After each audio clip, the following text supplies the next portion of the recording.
Hi, welcome to Jewish Culture and Jewish Awareness. My name is Dustin Hausner. I'm the Jewish Outreach and Program Director at the Wayne YMCA. All our Jewish programming is funded through the Jewish Federation of Northern New Jersey. Today, I'm very excited for a very special guest today.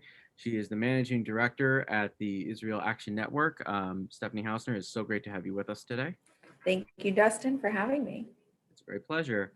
So before we get started, if I would love if you could take a moment to introduce yourself a little bit, and for people who don't know, what is the Israel Action Network? Sure.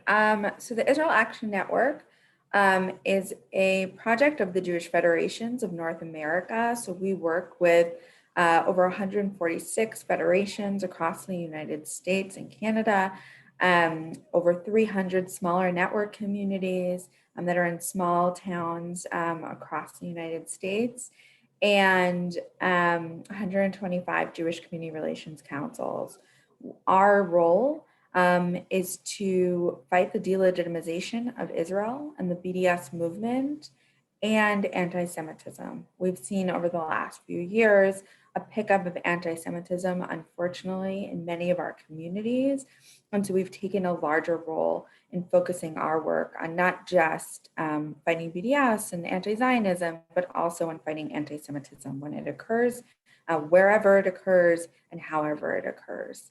A little bit about me. I've been working in the Federation system since 2006, since I graduated college. I had the pleasure of working for the Jewish Federation of Northern New Jersey for several years, right before I started working 5 years ago at the Jewish Federations of North America.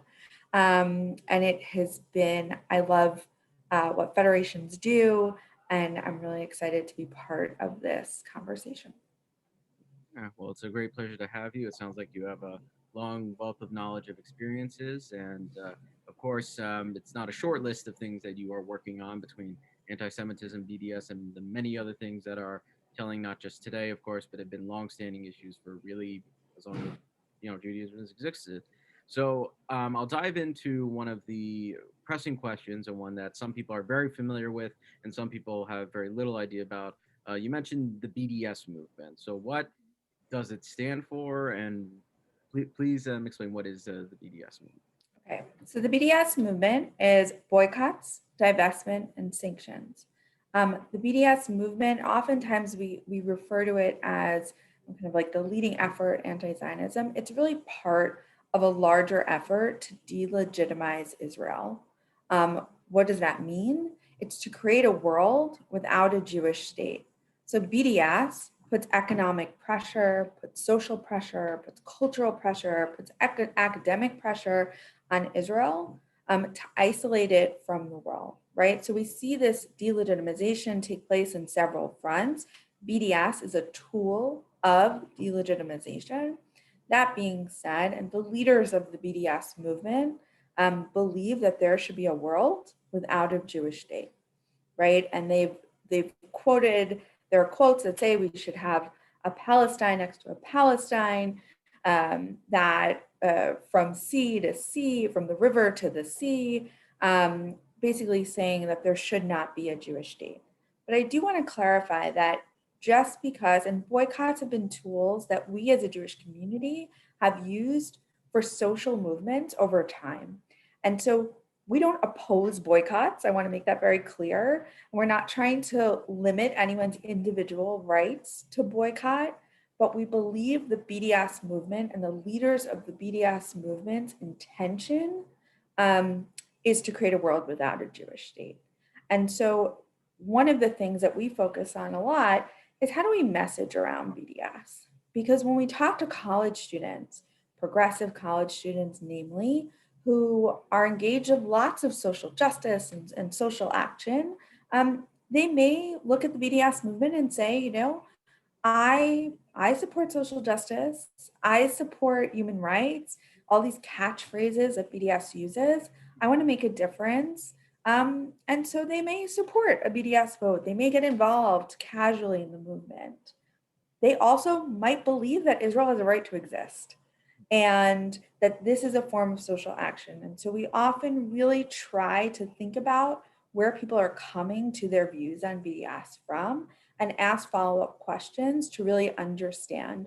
Because when we treat all people who support some BDS activity the same way and write them off as anti-Semites, or we write them off as saying they hate Israel or they don't want Israel to exist, we're missing a bigger part of the picture. And so we have to, there's a lot of nuance involved.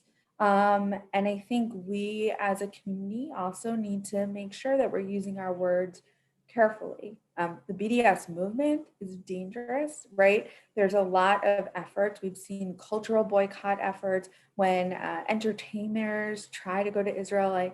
It's interesting because people often say, like, how does BDS impact Israel? Because the economic impacts are hard to measure. And one thing we've done is pass 32 anti-BDS measures in states, including the state of New Jersey. And so we've seen that an impact on European companies, for example, who are more likely to engage in BDS activity, saying, you know what, we're not going to go that step. We're not going to engage in BDS activity because we don't want to lose the markets of 32 states in the United States, right? Like, that's one way we've seen it. But at an economic level, an Israeli in the shuk doesn't necessarily feel BDS on a daily basis. The way they feel it is culturally, academically. Academic boycotts we've seen over the last several years, where there's been efforts to cut ties with Israeli professors. And when they do that, it's not just Jewish Israeli professors, it's Jewish and Arab Israeli professors, because they believe that they're complicit in some way. There's also, when I remember I was in Israel, when the Argentinian soccer team was supposed to come, or football team was supposed to come play Israel, and they didn't, and it was seen as a BDS effort, and that was felt, right? Like, that was felt within the people of Israel. Here we see BDS movement actually play out a lot more, and how it impacts Jewish life, much more difficult here in the United States, and Europe and South Africa, more so than Israel itself. So, first of all, you've shared a lot of important information just then, and I think it is important. I'm glad you mentioned it, about the difference between, using nonviolent tactics such as boycotting, divestment, and sanctions, just in general, which has been done many times for many different causes, versus this specific movement. So I'm glad that was clarified. I'm curious, because you mentioned it, college students. I feel like whenever I hear about BDS, there's a synonymous with colleges or something regarding that. Let me ask, why is it specifically that colleges seem to be either targeted, and also, is there a generational thing between, who supports BDS or how it has been kind of played out, is a way of putting it? Sure. So boycotts of Israel are not necessarily a new thing, right? When Israel first came into existence, there were the Arab League boycotts, and certainly it had economic impact on Israel in the 1980s when their economy was in trouble. But what we're seeing now is post-Durban, right, which is the Durban Conference in 2001, which was in South Africa, which was the first time on a world stage we saw the word Zionism equals racism. Israel is an apartheid state, right? And think about that. It was in South Africa. The Israeli delegation, the US delegation left the meeting short time before September 11th. And then we saw later on that year, the first Students for Justice in Palestine chapter start at UC Berkeley. Right? And that really began the BDS efforts within the United States. And I mention that because for a long time, people thought BDS only occurred on college campuses because that's where it started. And so what does that look like on a college campus? It's a student senate vote, right, to a resolution trying to get the board of trustees of a university to divest funds from Israeli companies or companies that do business in Israel. There is not, over the last, really since these started, right, over the last 20 or so years, not one university in the United States has ever divested a dollar, right? We've had hundreds of BDS votes on college campuses. Not one university has divested a dollar, right? Which begs the question, right? Dustin, as you know, very into sports. And we're used to this like win-loss, right? You either won or you lost. Yeah. The thing with BDS is it's not necessarily about like the end goal, right? It's not about getting the university to divest.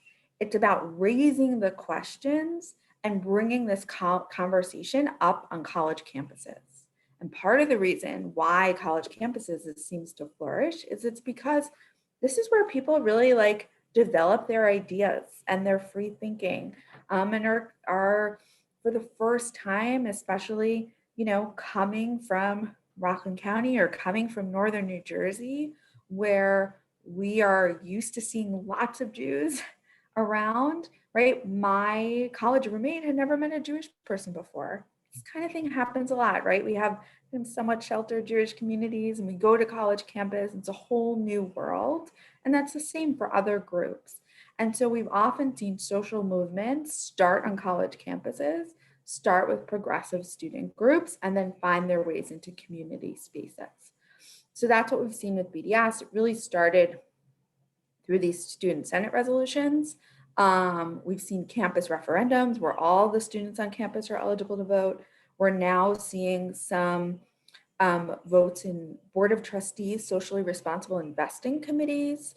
We're seeing efforts, this happened at the University of Michigan a couple of years ago, where there was a professor and a grad student who refused to sign letters of recommendation to students who wanted to study abroad in Israel. These are all pieces attacking study abroad programs in Israel, right? These are all different pieces of how BDS manifests itself on campus. The other piece, which I think is important to talk about, is that one of the core pieces of the BDS movement is anti-normalization, right? And so when we have these debates or we have these issues pop up on college campuses, and this happened at the University of Michigan, where the administration said, there's a lot of tension going around about BDS, about Israel. We want Students for Justice in Palestine, which is the leading campus pro-BDS organization, and we want the Hillel students and the pro-Israel students, we want them all to come together and have a meeting and a discussion, right? Sounds great. The Jewish students were like, yeah, totally, we're in. And SJP was like, we will not sit down with Zionists, right? We see that on college campuses. We see that in progressive spaces where people say you need to check your Zionism at the door.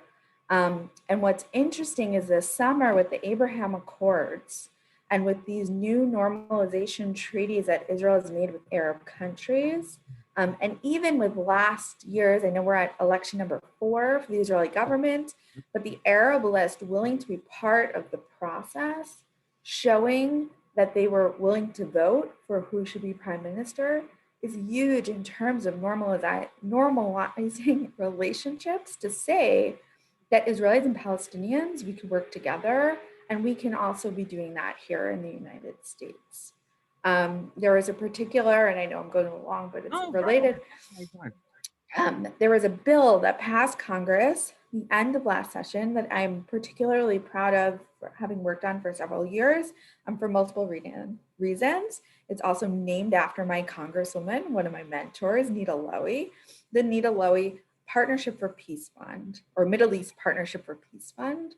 And what it does is it provides funding for economic development that for Palestinians and Israelis in the United States together for new economic development within Palestinian areas.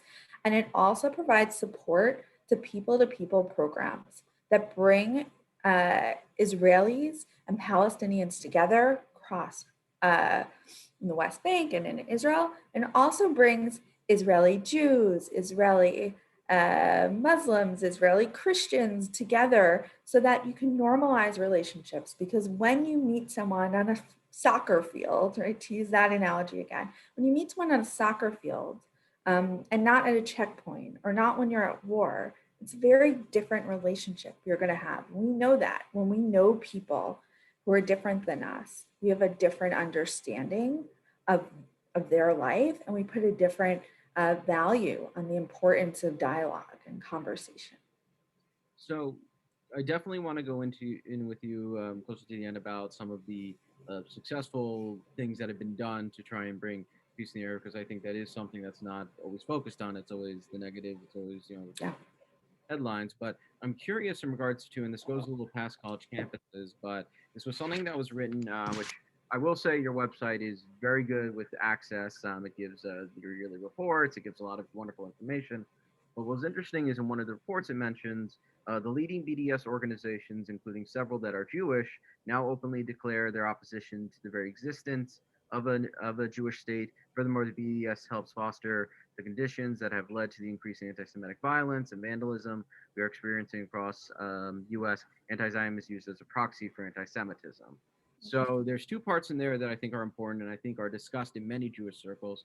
First is the question of Jews who support the BDS movement, because again, for some people that would sound like almost an oxymoron. Where, and the second part, of course, is the question which has filtered for the last number of years about anti-Semitism versus anti-Zionism. Are they the same? Are they separate things? How on earth can you tell the difference in some cases? So I'm giving you the easy questions. So wondering if you would please take them on. Great. I was just writing them down so I don't forget. So let's start with Jewish support for BDS. There's an organization called Jewish Voice for Peace, which is, we like to say, the leading pro-BDS Jewish organization. It's a fairly small organization. They do not represent a broad cross-section of the Jewish community. It's on their website, I think they talk about having 13,000 members nationwide, which doesn't seem so overwhelming when we think about how many people are connected to our federations across North America. But they have a very loud voice. And I think because of social media, you really see, and I had this conversation with someone recently, that because of the rise of social media, anyone can make their voice seem much bigger than it is. And so unfortunately, also the name Jewish Voice for Peace means that most people say, oh, that sounds good. Like, I'm Jewish, I support peace. Like, great, sign me up. And they don't realize what the organization does. So about a year ago, JVP came out as being an anti-Zionist organization. And they said, while we don't agree with the, we're not Zionists, right? We don't agree with how the state of Israel is in its modern sense, I guess, modern governance or something like along those lines, which made it easier for us, right, as the coordinated Jewish community to say, yeah, we know, we've been saying this all along, right? The majority, vast majority, over 97% of Jews in the United States support the existence of the state of Israel, right? Consider themselves to some extent a Zionist, and we could spend lots of time talking about what Zionism is and what that means. And for many people, it means many different things. But they kind of push themselves outside of the pale and outside of the mainstream of the Jewish community. Unfortunately, and we see this, in other social movements, is that their support for BDS and their support against the existing state of Israel has led to a tokenization of groups being able to say, who also support BDS, who also are anti-Zionist, to say, well, we have a Jewish partner, it's JVP.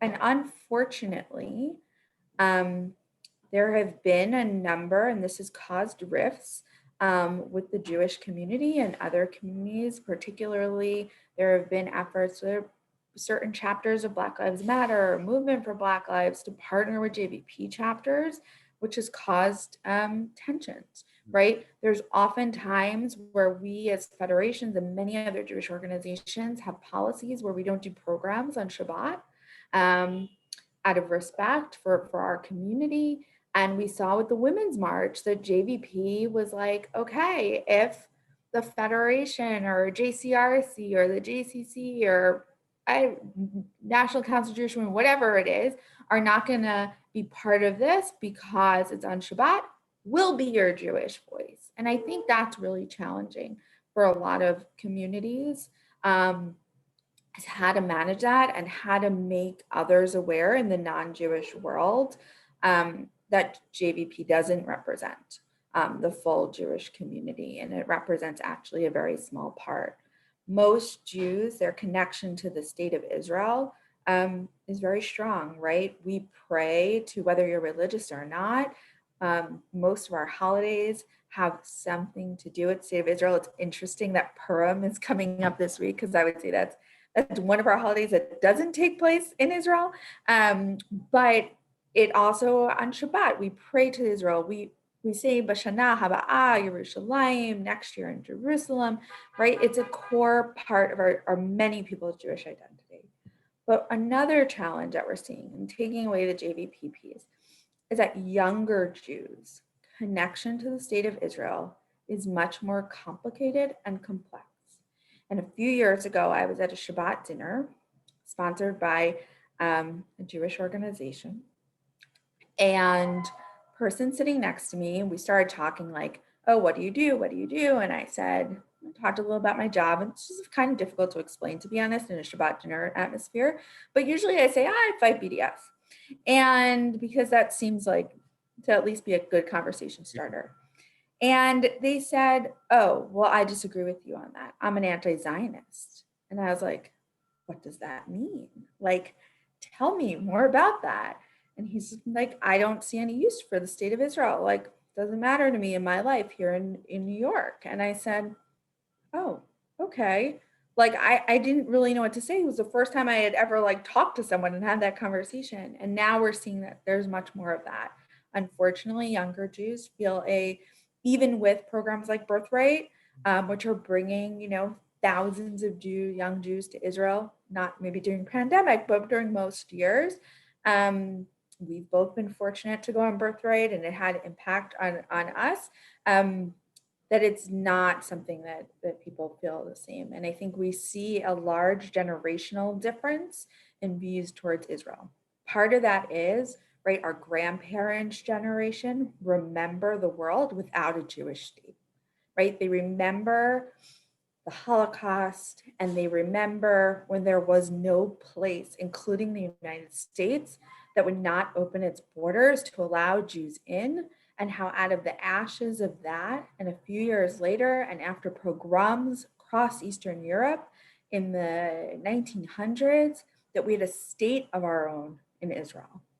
And for them, the connection is so deep, right? And our parents' generation, who remember the 6-Day War, and remember the Yom Kippur War, and remember when Israel was on the brink of destruction, and they didn't know, right, if Israel was still going to exist. And then we have, and I would say maybe my generation, or kind of like the older millennials, who remember the peace accords, right? And remember the Oslo Accords, remember Camp David, and remember the efforts that were made for peace in the 90s and the early 2000s. And then unfortunately, you have this generation of college students who were born after 9/11, who have only seen Israel, maybe not right now, but have only seen Israel in times of conflict, right? And have being this kind of idea of David versus Goliath, and Israel being seen as the greater power, and what the implications are on Palestinians, and the difficult situation there. And it for sure impacts people's view and connection with Israel. And we also have to remember that Israel has had one political leader and one political party in charge for a very long time now, right? And how that impacts and plays with the politics. Israeli politics and Jewish politics in America are very different. Sure. And I think sometimes it's hard for Jewish Americans to understand the psyche of Israelis, and vice versa. Now, you want to ask a question? I was going to go back to the second question, which is anti-Zionism, anti-Semitism. Please. So, Natan Sharansky, who was a refusenik and was in the Israeli government and Jewish agency, and he came up with this 3Ds approach several years ago, right? Like, how do you determine when anti-Zionism is anti-Semitism? And it's come up a lot in conversation now, because there's been a lot of discussion around the International Holocaust Remembrance Alliance, or IRA, definition of anti-Semitism, which does include Israel in certain ways. And I can get into much more detail on that, but we'll leave it for now. When the criticism of Israel, it demonizes, delegitimizes, right? These are the 3 Ds, Yep. or is a double standard, that's when it becomes anti-Semitic. So what does that mean?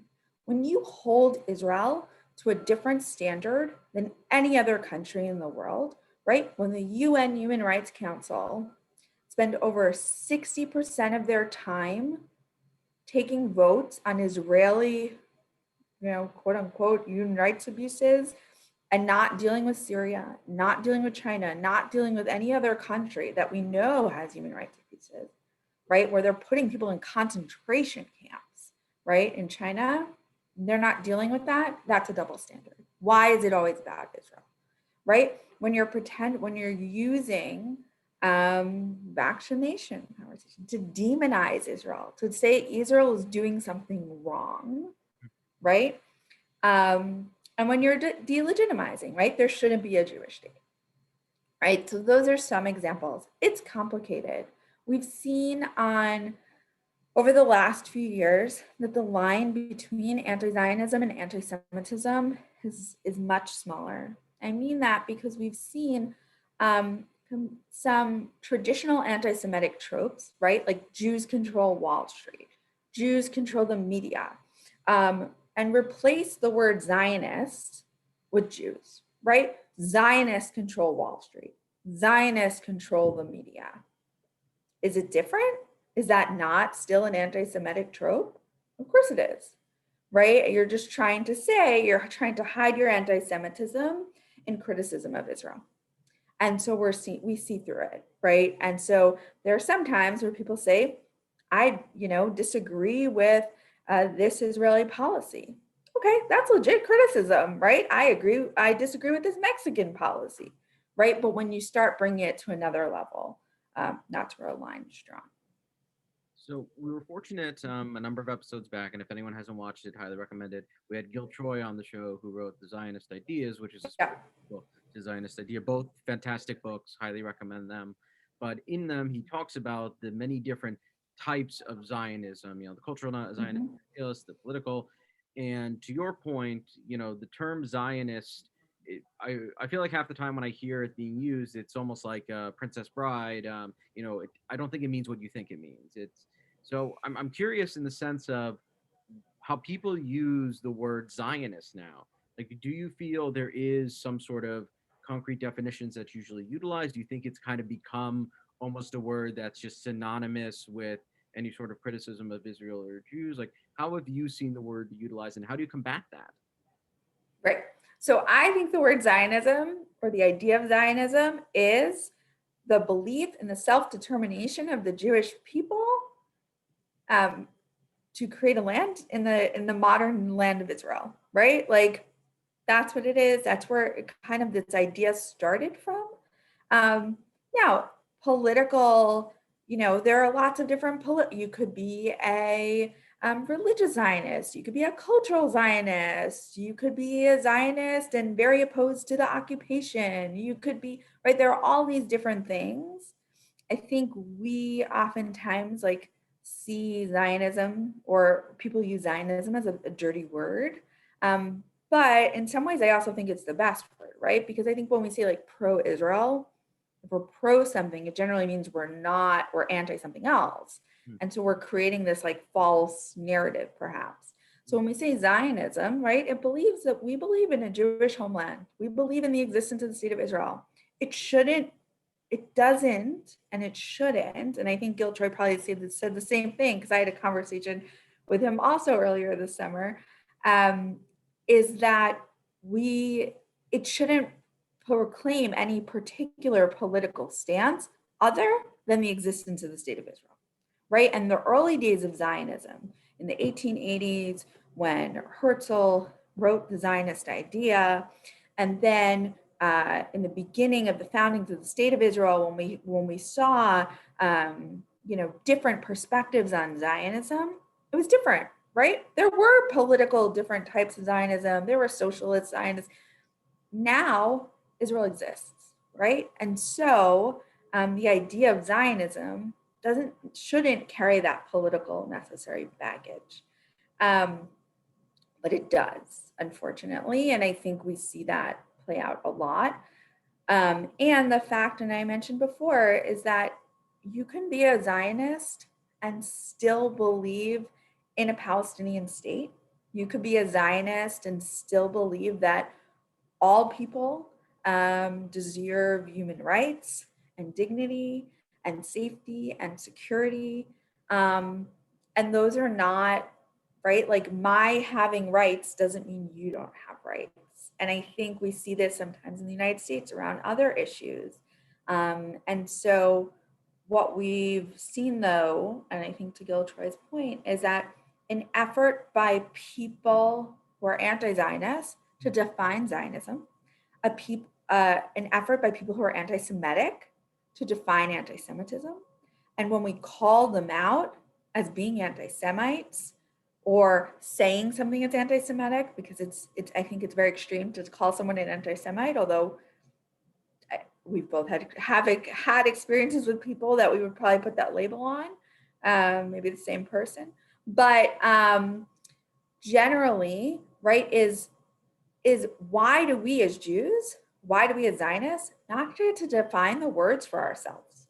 And so I think there's been a big effort in retaking the term Zionism, especially among younger Israel advocates, because owning it, right, and being proud of this idea.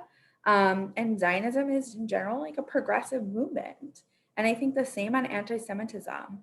This is one of the reasons that I and JFNA are such strong proponents of the IRA definition, and using and educating on the IRA definition, is because we believe there needs to be a consensus around how we define anti-Semitism.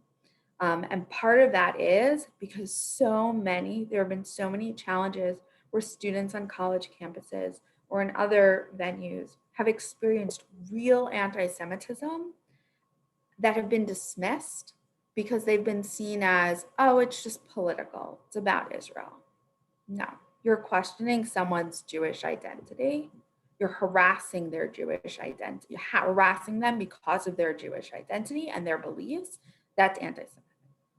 Well, let me ask, again, I have a number of questions, but I want to ask because you mentioned politics. Mm-hmm. Obviously, Federation is a nonpartisan organization. You will work with any of the main political parties, as frankly I think you should. But over the last couple of years, no specific names, there has been people who've been caught saying things that have had condemnation because they were seen as pro-BDS or anti-Zionist or anti-Semitic. And I'm curious, have you found in the landscape the last couple of years, which I'll include this year and just the last couple, however you wish to define it, have you found that it's become much more challenging to still get support for Israel in these causes, or is it a lot of just kind of titles, but underneath it, there's still bipartisan work being done? So there's still, let's start maybe from there's still tremendous bipartisan support for the U.S.-Israel relationship, for aid to Israel, for cooperation and partnership on all levels with Israel, and a desire for two states or two people, which has long been United States policy on the region. And we've seen that at state legislature levels too, right? As I mentioned before, we've passed 32 BDS efforts and overwhelmingly in bipartisan numbers, right? So it's not just in Washington. That being said, on both sides of the aisle, we have seen anti-Semitism, we've seen anti-Zionism in different ways. We've seen a rise in conspiracy theories on the right, like QAnon. And we've seen, there's a member of Congress who represents in some ways that ideology, right? And how do we as a Jewish community deal with that and handle that? And I think there were a lot of jokes around, right? Like the Jewish space lasers. And I think part of the challenge around that, and we as a Jewish community, I think often make jokes at our own expense, because it's easier than dealing with the potential fear that we might have as being a minority in this country that's not often viewed as a minority. We are great grandparents, and our great grandparents really worked themselves up, right? When they got here, they had nothing. They worked themselves up to give us and their children and their grandchildren and their great grandchildren, right, a life and an integrated life as Americans and Jews. And we should be proud of that 100%. But we know that when things get bad in any country, we've seen this throughout all of history, that Jews are scapegoated. And we've seen it this year with COVID-19, right? We've shared that with Asian Americans right now, where both Jews and Asians have been scapegoated for starting the coronavirus, for pushing out the coronavirus, right? All kinds of conspiracy theories. And these conspiracy theories are not new, right? They're actually been around since the Middle Ages, right? Jews were blamed for the bubonic plague. They were blamed, right? They were blamed for Spanish flu. All of these things can come back again and again. What's tricky now is, right, those are easy ways to identify anti-Semitism, right? When someone says Jews are responsible for coronavirus, I would assume most people would say, like, that's a little anti-Semitic. Now, the problem is, and on the right, we've seen a rise in white supremacy, and we've seen violent anti-Semitism, right? We saw the deadliest day for the Jewish community at synagogue in Pittsburgh a few years ago, followed by another shooting at the synagogue in Poway, then followed by in our own community in Muncie during Hanukkah, and in Jersey City, again, right in our backyard, a shooting at a kosher supermarket, right? Not to mention the numerous attacks in Brooklyn, right? We understand these issues because, unfortunately, in northern New Jersey, Rockland, where I'm sitting right now, but in northern New Jersey, we've seen it, right? We saw it a few years ago with the firebombing of the rabbi's house in East Rutherford, right? In some ways, we were unfortunately seeing this play out in our own communities before it took a larger scale. And maybe that's because we have large Jewish communities. Maybe it's for a variety of reasons. But what we've seen, so that's kind of like on the right, right? And we've seen statements by dual loyalty statements or accusations coming from elected officials saying, like, your country of Israel, challenging Jewish connection, right? And saying, like, of course you care more about Israel, those kinds of things. Also anti-Semitism. On the left, what we see is more subtle anti-Semitism oftentimes, right? And so it's not always as apparent, and sometimes it's because it's anti-Zionism that is anti-Semitism. Sometimes it's using Zionist control Wall Street. But if you actually, one of my colleagues took statements from the Ku Klux Klan members and statements from Students in Justice in Palestine members and mixed them up, and you couldn't tell the difference. That on both extremes, on the left and the right, we see the same tropes over and over. They're actually sharing the same memes on both sides of that, like both extremes, right? And so that's concerning. And the part that's also concerning is that people are less likely to call out anti-Semitism on their own side of the political aisle. Is that we've seen it on, again, problem on both sides, where Republicans won't call out anti-Semitism on the right, they'll call out anti-Semitism on the left, and Democrats won't call out anti-Semitism on the left and in their progressive spaces. And I think one of the challenges we see on that is that right now, anti-Semitism, is there's an effort by some, including in the Jewish community, to look at anti-Semitism as another form of hatred as a result of white supremacy, right? So white supremacy exists in this country, and anti-Semitism and racism and sexism are all pieces of this, like, fight we need to have against white supremacy. And the challenge is that, and again, like I'm not looking to cause oppression Olympics. And I don't think we would ever say our oppression or our challenges here in the United States are more difficult than other racial groups or other ethnic groups. However, anti-Semitism is, and Deborah Lipstadt says this in her book, anti-Semitism is a little different because it's not just about, and as we're approaching Purim, I think it's particularly interesting, right? There are two types of anti-Semitism. It's Purim anti-Semitism and Hanukkah anti-Semitism. Hanukkah anti-Semitism, let's start with that, is where, right, they wanted to kill, they didn't want Jews, they didn't like Jews because Jews were doing Jewish things, right? And if Jews were willing to convert and Jews were willing to take on, right, Greek customs and stop praying, okay, great, fine, you can live. In Purim, they hated Jews. Haman hated Jews, and he hated all Jews because they were Jews. Hitler hated Jews because they were Jews. But when we talk about Israel, when we talk about the connection of Israel, when people say you could be Jewish, I'm not an anti-Semite. I don't have a problem with Jews. I just have a problem with Zionists. You are taking away a piece of our Jewish identity. You're trying to put us back in the Hanukkah story and making us have to choose between our Jewish values and our Jewish beliefs and fully assimilating into America.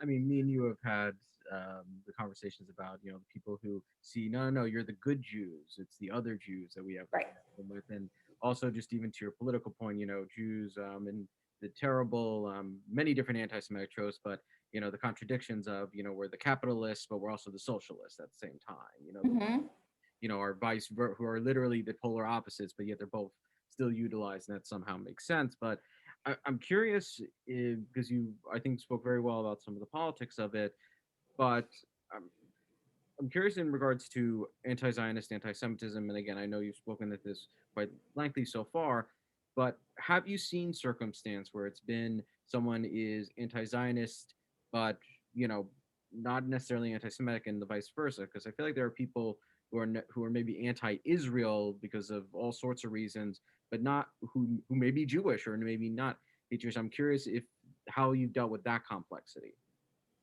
Can I ask a question about that? Of course. Do you mean that they identify as anti-Zionist or others in the Jewish community identify them as anti-Zionist? That's a fair, reasonable question. In this particular circumstance, let's say they identify as anti-Zionist themselves, and other people identify them because they identify themselves as anti-Zionist, but haven't shown actions against necessarily the Jewish community. Have specifically their statements have been against Israel, Right. existence.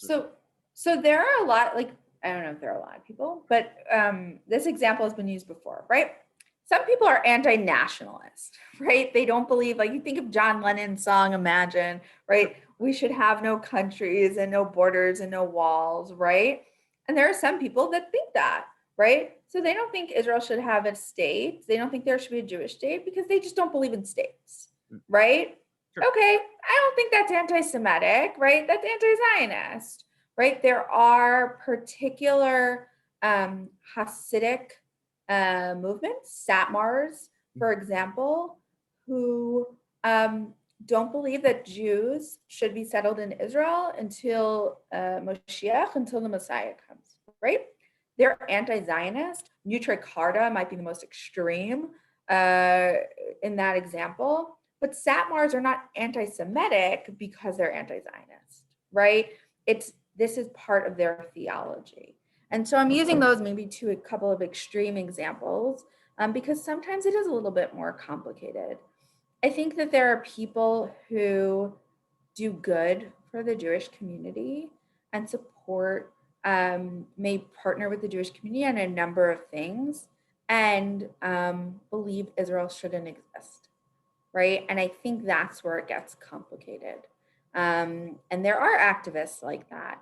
And I think that's where it gets complicated And I think maybe unclear what the line is, right? Because, and this is why I don't like to call people anti-Semites, right? I think they're sometimes what people say are anti-Semitic, Mhm. right? And I think we need to kind of think about the nuance in the language we use, right? And so an example might be Linda Sarsour has said a lot of things that are anti-Semitic, Mhm. and for sure anti-Zionist, and for sure anti-Israel. That doesn't mean that she still didn't donate funds and organize funds to be raised to when the cemeteries were destroyed in St. Louis, Mhm. right? And so we can't, I think, talk in so broad brushes and take out like why she did that. We could spend hours speculating on that. And I'm certainly no fan of Linda Sarsour, but I think we need to kind of look at individual actions, and we're better off calling specific things anti-Semitic. The reason why I asked the initial question in the beginning is because I think, and this is like a little bit of a pet peeve of mine, so I want to talk about it, is we have, sometimes it's really hard for us in the Jewish community to hear other voices that we disagree with. And when I say that, I mean, there are a lot of words, and I noticed I used the word occupation and I didn't put it in quotes. And I'm sure some people will say, oh my God, how could she do that? And I used it because for many young people, right, and if we're talking in context of what people are opposed to or don't, right, like that's the terminology they use. We as a Jewish community, while that may not be the terminology I would use in my Shabbat dinner conversation, in my general speak, I might refer to things as the West Bank, others might refer to it as Judea and Samaria, right? We need to think about how people use words, particularly younger generations. And we can't be so dismissive because they're using words like occupation, or because they're criticizing the Israeli government more than we feel comfortable with. Because if we push them out of our pro-Israel tent, right, it's going to mean a generation of Jews who do not have a connection to the state of Israel. Right. And so I'm not saying like we need to bring everyone in and sing kumbaya. I'm just thinking we need to also be better listeners, because right now there are a lot of conversations happening in progressive spaces. There are a lot of people who consider themselves Zionists, and others in the Jewish community might not consider them Zionists. And I think we need to leave space for a multitude of views around Israel, so that we can have difficult conversations amongst ourselves in communities. And that way we can include people, particularly of the younger generation, who are kind of like 30 years of advocacy approach around Israel has just not been effective. So I want to switch gears slightly to talk about a little bit of being proactive, because of course Mm-hmm. you're dealing with all these challenges, but you do a number of programs besides speaking engagements like we're fortunate enough to have you today. But to my understanding, you do your organization does some interfaith work. It also does other things to build not only the knowledge of what's happening so people have a better understanding, but you're also doing different types of, I would say, if I can use the term advocacy to an extent. I'm wondering if you could talk about what are kind of the proactive things that your organization is doing, and then if there's things that you've seen, like you were talking about earlier, of actually bringing people together, evolving the many complexities of the issues. Sure. So I'll talk about COVID times and non-COVID times. Normally, we bring missions to Israel. We bring a combination of Jewish leaders and leaders of other faiths, or leaders of other faiths. So we've often, for years, done this Partnership for Peace trip for interfaith leaders, where we've had clergy pairs of rabbis or cantors with their Christian counterparts, and from the same community. I know there are several rabbis from northern New Jersey and ministers who've gone in the past. And brought back what they've learned. But it's a way to kind of open eyes, and we call it Partners for Peace because we really do plan these trips. We did a Women's Partners for Peace mission where we brought progressive women leaders, both Jewish and non-Jewish, to Israel, which was really an exciting trip. We did a municipal leaders trip under the same guise. And our trips are a little different than a normal Federation mission, let's say, is that we spend a lot of time with peace building groups, right? And so we spend a lot of time, we spend a day in the West Bank with Palestinians and with Palestinians and Israelis. And we go to Ramallah and we go to sites that frankly, for many years, Jewish groups were not visiting. Now that's changed, and a lot more Jewish groups and certainly a lot more Federation groups are visiting with Palestinians in the West Bank and visiting with people-to-people programs comprised of Israelis and Palestinians in the West Bank. And we also meet with Arab Israelis, and we spend time understanding that culture. And we meet with Druze, and we meet with over 20% of Israel are not Jewish. And so it's important that we show people that. And I think one of the things that was most interesting on my last trip, which was last December, which was a municipal leaders trip. And it was for many of the people on our trip who were Black, not Jewish. It was the first time that they saw, right? Our tour guide was Yemenite. She was Black. And one night we're talking about the idea of Jews of color. And they were like, we've never seen a Jew of color. And she's like, what am I? Right. And they were like, oh, I mean, maybe good point. Right. And the idea of like kind of opening up their eyes to not just Ethiopian Jews, but also Yemenite Jews and Jews from Arab lands. And that, you know, not all Jews are white and from Eastern Europe. And I think that that's an interesting eye-opening thing. And also like how Israeli society is very similar to the United States in many ways and also faces similar challenges. So that's one piece. We do missions. It's always great to take people to Israel. We were doing a virtual mission this year in which we're going to do an exchange with state legislators and local community leaders to meet with their counterparts in Israel to talk about different ways they've managed the COVID crisis through healthcare, through the economy, through education, to try to develop partnerships between the two countries in different ways. We also have kind of, like you, I think, have changed to a COVID landscape. So we have something now called IN University, in which we're offering programs, educational programs, skill-based programs to Federation leaders, both volunteer and professional. We're doing a professional development series right now for Federation professionals on how to deal with navigate difficult conversations around Israel and other polarizing topics. Because we're kind of using this time right now to focus on skills and education. We do regional training programs. So we've done several already this year, one for the Mid-Atlantic region and one for South Florida. We're working on one with Southern states. So we're trying to bring educational tools to different communities.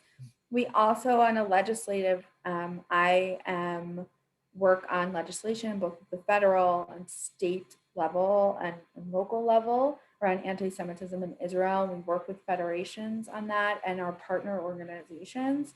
And one of the biggest things we do is, and we kind of jokingly used to refer to it as the bat phone, but when crisis occurs in a community, we're their first call.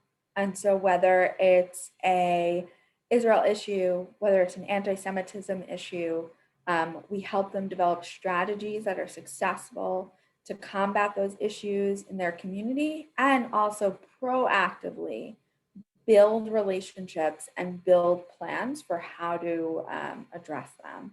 And so we work with a number of communities on how to best build interfaith outreach and how do we talk about Israel to diverse groups? How do we talk to our teenagers about Israel? How do we How do we prepare parents whose teens are going to college next year, right? And some of that, we did that work with Northern New Jersey around when they were starting ICANN, which has been a very successful program for teen leadership. It started to have some conversations with them in the initial stages of this is how do we build this program and what are lessons learned from other communities. And part of the reason IN was created and was created by the large federations was because there was a need, and there still is a need for something within the federation system to work with federations on combating BDS and anti-Semitism. There are lots of other pro-Israel organizations. There are lots of other organizations in anti-Semitism. We work with pretty much all of them. But we're constantly, because we're working with so many different federations and because we realize that all politics is local and what happens in Peoria may very well happen in Teaneck. It might look a little different, but it may happen in both communities. We can learn and help federations by knowing the lessons of what others have experienced. Do you have any particular resources you would recommend or point people towards to learn more about what's actually going on, not just with Israel, but with things including anti-Semitism and such like that? Because I feel like sometimes that's not always in the narrative, at least on the national scene. So I think there's always the clamoring of where do I learn about these events and things going on? So do you have resources you would recommend?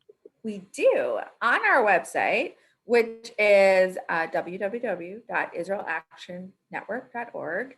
We've actually just updated a lot of our materials, so you can watch all of our past webinars, in which we have a webinar with Gil Troy. We have several webinars about COVID in Israel, on anti-Semitism and anti-Zionism, and variety of topics, and you can watch them all, and it'll also list all of our upcoming programs. And we invite you all to join. And we also have several one-pagers and resource sheets available on a variety of topics. We're about to put up several more documents related to the IRA definition and anti-Semitism. And so we will have those for you shortly as well. The last thing I'll ask you, and this is more of a general messaging, is, there are people, because of how much the terminology of Zionism has been utilized and weaponized, because of how much conversation is anti-Israel or anti this and that, some people are afraid to even say that they're a Zionist, whether it's a young person or even an older person who just thinks that's not even the right vernacular anymore. I would say, from your standpoint, as someone who is very proud to be Zionist and obviously is working towards these things, what would you say as words of either encouragement or words for thought for those individuals who are having that feeling? Great. So I have a shirt I got from the Reform Movement that says, "This is what a Zionist looks like," and I wear it with pride. But I also think that we don't always have to show up to spaces wearing our Zionism on our sleeve, right? And I liked in this point to kind of differentiate between our Judaism and Zionism is a piece of that, right? But I might show up to, I marched, for example, in Black Lives Matter protest over the summer. I proudly was wearing a Jewish star, and I did it because of my Jewish values. I didn't bring an Israeli flag. I didn't feel the need to try to co-opt a different, to co-opt my issue or whatever. However, we've seen issues where just a symbol, just a Jewish star has been seen as a form of Zionism, right? And I have a colleague and a friend who, when she was at the Dyke March in Chicago, was carrying a rainbow flag with a Star of David in the middle. It's not an Israeli flag. It's a rainbow flag with Star of David in the middle. And was called out for her Zionist images, right? So I think that becomes like a complicated conversation. But I also think it shouldn't stop us from showing up, right? I've been involved over, the last 20 years in a variety of different progressive spaces. I've been involved in advocacy on all levels of government and political activity on all levels. And I don't shy away from doing that just because sometimes it could be a little uncomfortable to be Zionist in the room. And so I just ask everyone to not use it as a way to take a step out, right? To maybe quote Charles Sandburg, but to lean in, right? If we remove ourselves, and some people have said, how can I'll use California as an example because it's far away from us. California Democratic Party, they pass resolutions like seemingly every other month. And they've brought up a number of anti-Israel resolutions over the last year. There are some people that have said, I'm taking a step back. Like, I don't want to have to be able to choose and all these things. And then there are a lot of people, and some of them are friends of mine, and I've worked with some of them who've said, you know what, we're going to organize. And we're not the only ones that feel this way. So we're going to create a progressive Zionists of California group within the Democratic Party. And we're going to have a Democrats for Israel group. And we are going to show that we're here and we have a voice and we want to be part of the process and we want to be counted. And I think that's what we need to do as Zionists. We need to not shirk away from the title. We need to be loud and proud. But we also need to understand that sometimes we show up to spaces. We don't have, just like we don't want people to make everything about Israel, we don't have to make everything all about Israel all the time. Well, Stephanie, I want to thank you so much for taking the time to speak with us, to educate us on obviously all the work that your organization does, as well as the many complex issues that we are dealing with today. To you watching, I want to thank you for taking the time to watch this video. I want to wish you to stay healthy, stay safe. Stephanie Hausner, thank you so much for joining us once again. Thank you, Dustin Hausner, for having me. And if any of you are confused, I am Dustin's older sister, and I am very proud of the work that he has been doing at the Wayne Y and through the Jewish Culture and Jewish Awareness. Thank you kindly. I was kind of laying to see people if they would figure it out, but thank you for revealing that. So everyone, have a wonderful day today. Thank you very much, Stephanie. And happy Purim. Happy Purim.